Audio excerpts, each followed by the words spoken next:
اللهم صل وسلم وبارك على سيدنا محمد وعلى اله وصحبه وسلم. ازيكم حبايبي؟ عاملين ايه؟ يا رب تكونوا بخير. يلا نسمي بسم الله ونصلي على الرسول ونبدا فيديو النهارده. معانا 2 كيلو دقيق، معانا حوالي كوبايه سكر كبيره ناعمه، معانا كيس زي ما انتم شايفين بيكنج باودر، ومعانا عجوه، ومعانا ملبن، ومعانا حوالي يعني حوالي كده نقول ربع كيلو او نص كيلو سمنة. هو كوبايتين، يعني كوبايتين بكوباية الشاي سمنة. زي ما انتم شايفين بنخلصها كده في الدقيق. لازم نشرب الدقيق كده السمنة خالص. طبعا بنبيسه كده خالص، لازم يعني يشرب زي ما انتم شايفين كده خالص السمنة. لازم دي يشرب السمنة خالص كده، ونبتدي نعجن فيها. احنا طبعا زي ما انتم شايفين احنا محطناش غير ايه كيس بيكنج باودر وسكر، وايه محطناش يعني خميرة ولا حاجة زي ما انتم شايفين. هنعجن العجينة كويس خالص كده. بعد ما نعجنها ونديها العجنة اللي هي طبعا هنسيبها كده ترتاح شوية، وبعد كده نبدأ نشتغل عليها. طبعا هنعمل زي ما انت هتشوفوا معايا، هنعمل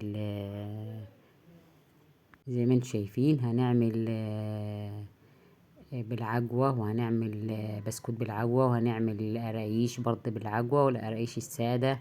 هنعمل تشكيلة حلوة كده عشان ايه طبعا عشان الاولاد. ربنا يخليكم اولادكم ويخلينا اولادنا ويرزقكم كل مشتاق بالذرية الصالحة، اللهم امين يا رب العالمين. طبعا دي الحاجات دي حلوة كمان، خصوصا الامتحانات على ابوابها اهي. امتحانات هتبدأ للطلبة، هي بادئة من قبل يعني الأجازة بتاعت شم النسيم وعيد المسيحيين.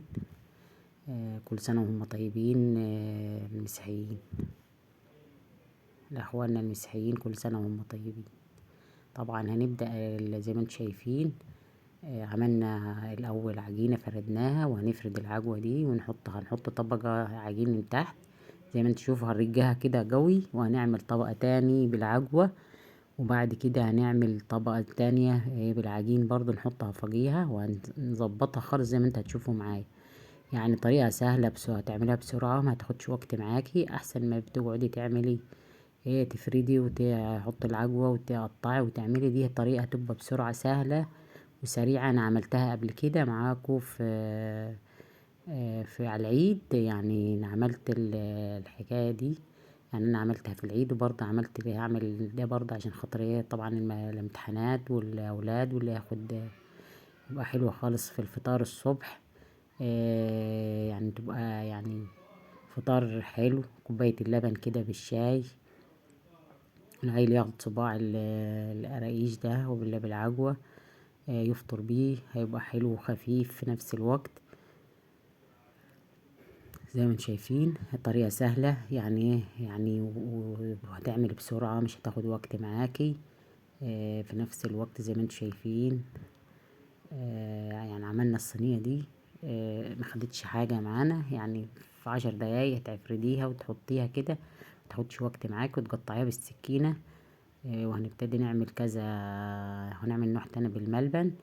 زي ما انتم شايفين هندهن الصينية بندوب كده شوية مية بسكر. كمان عايزة بيض، بس انا افضل المية بسكر احسن عشان اجرب والسمسم. في ناس بتحط البيض، بس انا اولادي ما بيفضلوش البيض. افضل انا المية بسكر. ندهن الوش كده عشان السمسم لما تحطيه كده يلزق معاكي. طبعا هنفرد ونبتدي نعمل نوع تاني. هتشوفوا معايا انا هعمل كذا نوع، يعني الطريقة انا عملته قبل كده يعني على العيد. عملنا كمية كبيرة، وهنعمل برضو دلوقتي زي ما انت هتشوفوا كده كمية كبيرة زي ما انتم شايفين كده. ده هنعمله كده سادة مش بالعجوة. طبعا ده هيبقى الجراجيش اللي هي السادة. هنعملها كده زي ما انت هتشوفوا معايا.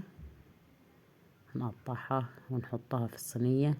هنعمل كمية حلوة كده. دي هتبقى القراقيش اللي هي السادة.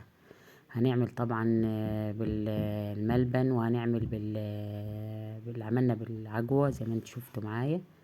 بصوا احنا هنعمل كذا طريقة، هتبقى حلوة خالص ومقرمشة وحلوة. ده القراقيش، دي الجراجيش السادة. هنعمل كمية كبيرة خالص هتشوفوها معايا.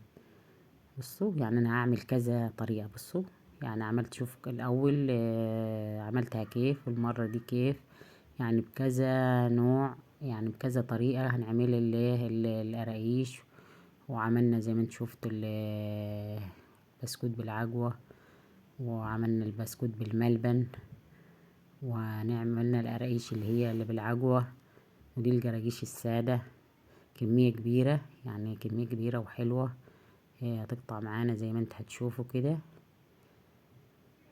بصوا بالكمية اللي انا عملتها، بسكوت اهو بالملبن، والبسكوت اللي هو بالعجوة، والقراقيش السادة زي ما انت هتشوفوا معايا. كمية كبيرة خالص والله.